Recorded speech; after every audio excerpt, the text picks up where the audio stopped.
Morning everyone. अभी मैं कुछ बात करने जा रहा हूँ अबाउट अबाउट समथिंग दैट कि अभी जस्ट हमारा पार्ट चल रहा है कि कैसे करके हम अपने मेमोरी पावर को बढ़ाएं, how to improve memory power.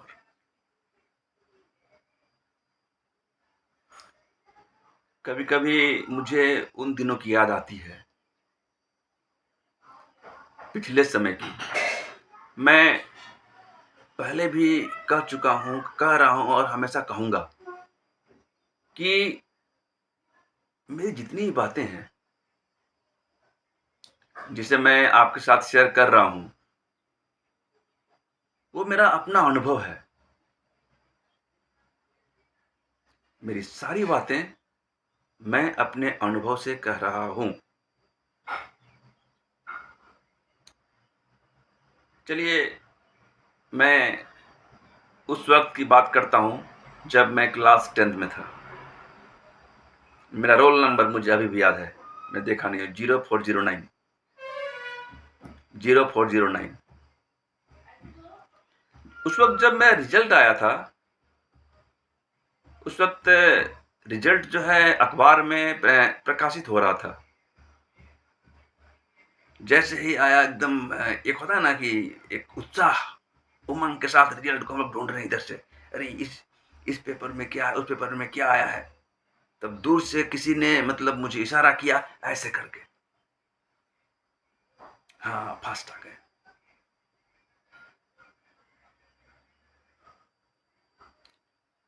I have got,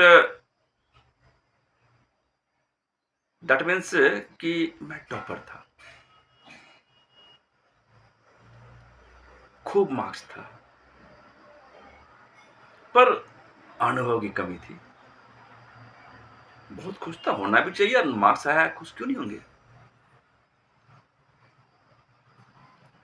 लेकिन मैं यहाँ पर पहले ही बताया हूँ और अभी बोल रहा हूँ कि नंबर मायने नहीं रखता। यहाँ पर दो चीजें आती है। पहला कि मुझे कॉलेज में दाखिला नहीं मिल पाया क्योंकि मेरा नंबर कम था। मेरे कहने का अर्थ है कि कभी भी आप अधिक नंबर आने से ज्यादा उत्साहित ना हो और कम नंबर आने से ज्यादा निरुत्साहित ना हो। Be a constant for this matter. इसके लिए ज्यादा उत्साहित होने की जरूरत नहीं है, क्योंकि मैंने देखा है, मैं खुद देखा हूं कि जहां जहां पर स्टूडेंट ज्यादा उत्साहित हुए, वहां पर कभी कभी गड़बड़ी होनी शुरू हो जाती है, और जिनके कम मार्क्स आए, सही मार्गदर्शन से काफी आगे निकल गए।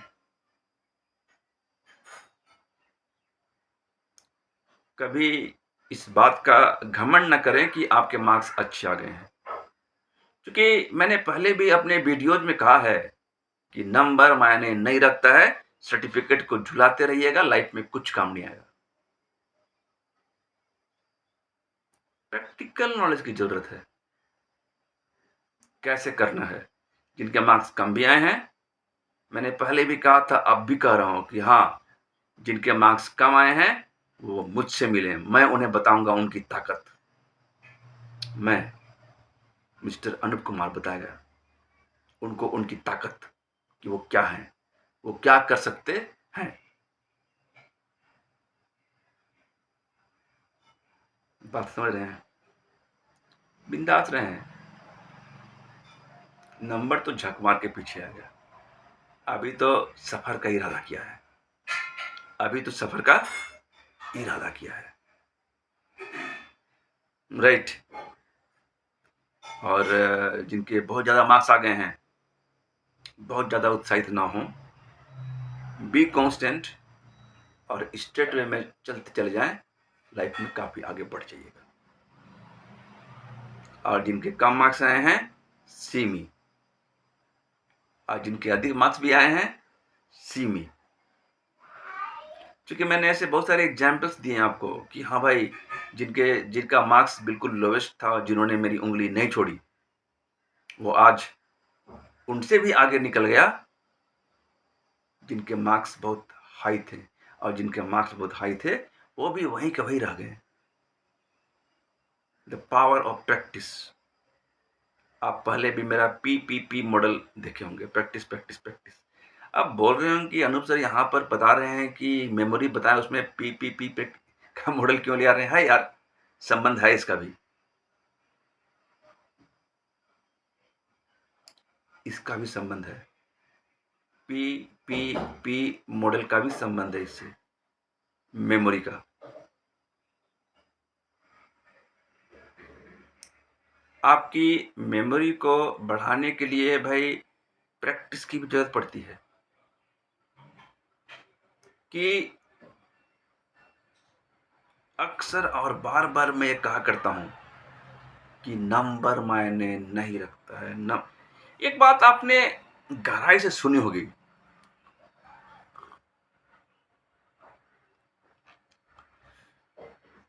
कि जब मैं कहता हूँ कि नंबर मायने नहीं रखता है,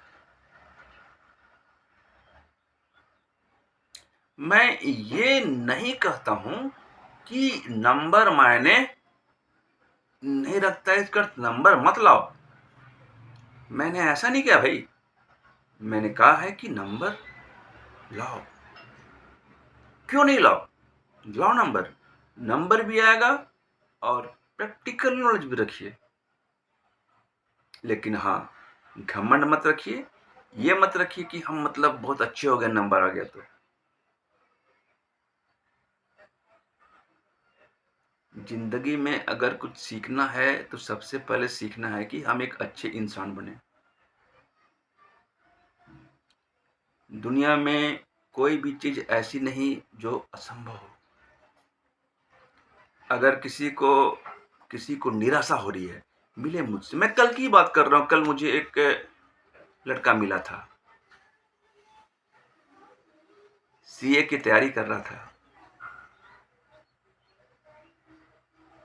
बहुत दिनों से मतलब उसका एक पेपर मिसिंग जा रहा था। मेरे बारे में बहुत कुछ सुन रखा था।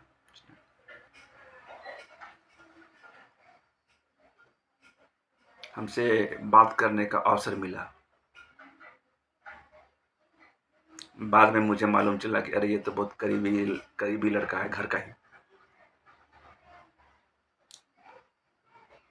मैंने उसे गाइडलाइन दिया, बस 15 से 20 मिनट, गेम ओवर। उसने कहा कि मैंने आपसे मिलने में देर कर दी। हम बोला कोई बात नहीं, एग्जाम कंप्लीट 15 मिनट में। मैं कोई कॉमर्स का स्टूडेंट नहीं हूँ जो सीए के स्टूडेंट को पढ़ा रहा हूँ। मैं बस तरीका बता रहा हूँ करना कैसे है।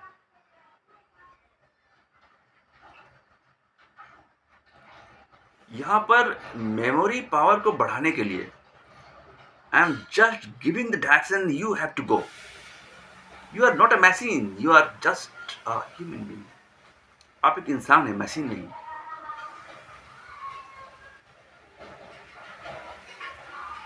अब ये मेरे पार्ट 5 जो चल रहा है, प्रैक्टिकल नॉलेज, मैं बार बार दोहराता हूँ, और बार बार दोहराने का कारण भी है भाई।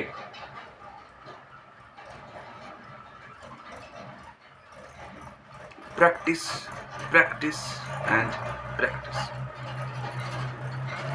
Practical knowledge, practical knowledge and practical knowledge. Positivity, positivity, positivity. Automatically आएगा पावर, पावर एंड पावर। अपने आप में हर तरह की क्षमताओं को डेवलप करें।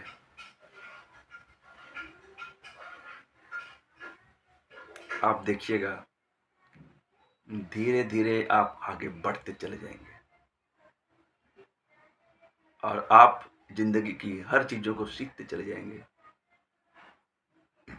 जब मैं इंटर साइंस की पढ़ाई कर रहा था, उस वक़्त नयापन था, मेमोरी पावर को इम्प्रूव करने के लिए तरीका मालूम नहीं था। ऐसे ही पढ़-पढ़ के कोशिश कर रहा था, नहीं कर पा रहा था। मैं लिख कर पढ़ाई नहीं कर रहा था, नहीं कर पा रहा था, मैं बता रहा हूँ आपको, जो रियलिटी है। अपने मेमोरी पावर को याद करने के लिए एक और तरीका है कि आप किसी भी चीज़ को इमेजिनरी वे में लेके जाएँ, इमेजिनरी कल्पना। मैं 9th के जो मेरे स्टूडेंट्स हैं, उनको कभी हिंदी पढ़ा रहा था। I was teaching Hindi. तो मैं उन्हें कल्पना की दुनिया में ले गया। चलो वहाँ पर कल्पना की दुनिया में। उन्हें बताया पढ़ना कैसे है। इमेजिन करें, मान लीजिए कि वहाँ पर कोई वाटिका दी गई है, वाटिका दैट मीन्स कि बगीचा, वाटिका। तो एक कल्पना करें, एक बगीचे में आप गए हुए हैं। वहाँ पर तरह-तरह के सुंदर-सुंदर फूल खिले हुए हैं। अपनी कल्पना शक्ति को इमेजिनरी वे में ले जाएँ। और ऐसा नहीं है भाई कि हम रट के लिख दें आंसर। आंसर रट के सिर्फ लिखना काफ़ी नहीं होता है। हम आंसर को इस तरह लिखेंगे कि उसमें एक तरीका होगा खुद से इमेजिन करने की, कल्पनाशीलता, कल्पनाशीलता। कल्पना करके लिखना। फिर देखिएगा इसमें मजा कितना है। कल्पनाशीलता में कैसे इमेजिनरी में आगे बढ़ते हैं आप। कल्पना करना। मान लीजिए कि आपको पढ़ाया जा रहा है ज्योग्राफी में रॉक्स, अबाउट द रॉक्स, किसी चट्टान के बारे में, पहाड़ के बारे में। आप याद कीजिए कहीं पर गए हुए हैं, वहां पर मतलब रॉक्स हैं। उस रॉक्स में कैसे करके मतलब ये चीज था। मैं एक छोटा सा एग्जाम्पल दे रहा हूं। इसके बारे में आगे बढ़ेंगे हम लोग, लेकिन मैं छोटा एग्जाम्पल दे रहा हूं आपको। सिर्फ किताबों में फोकस ना करें। फोकस करने के, देखिए, अगर याद करने का तरीका है तो हम सिर्फ किसी भी चीज को अपने स्मरण, अरे मैं स्टूडेंट के लिए जा रहा हूँ, स्मरण शक्ति को बढ़ाने के लिए हम लोग सिर्फ कर रहे हैं।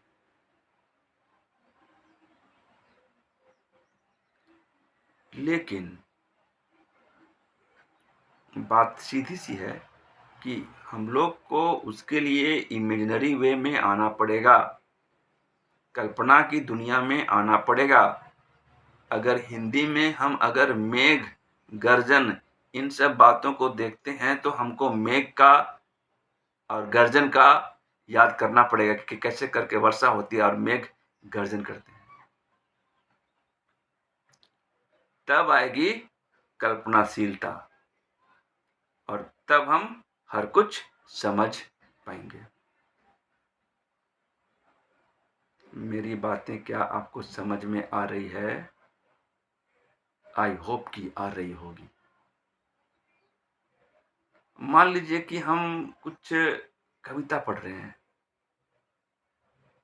सरसों का बगीचा या फिर मेघ का गर्जन, उसमें आता है काव्य खंड में, हिंदी में। एसएसटी के लंबे क्वेश्चन को कैसे याद करना मैं ये बताऊंगा, ठीक है। और अपनी स्मरण शक्ति को बढ़ाने के लिए आपको एक कल्पनाशीलता पर बल देना होगा, इमेजिनरी मेथड, राइट। जैसे कि आप इमेजिन करते हैं कि हाँ भाई, यहाँ पर ऐसे करके इमेजिन किया जा सकता है।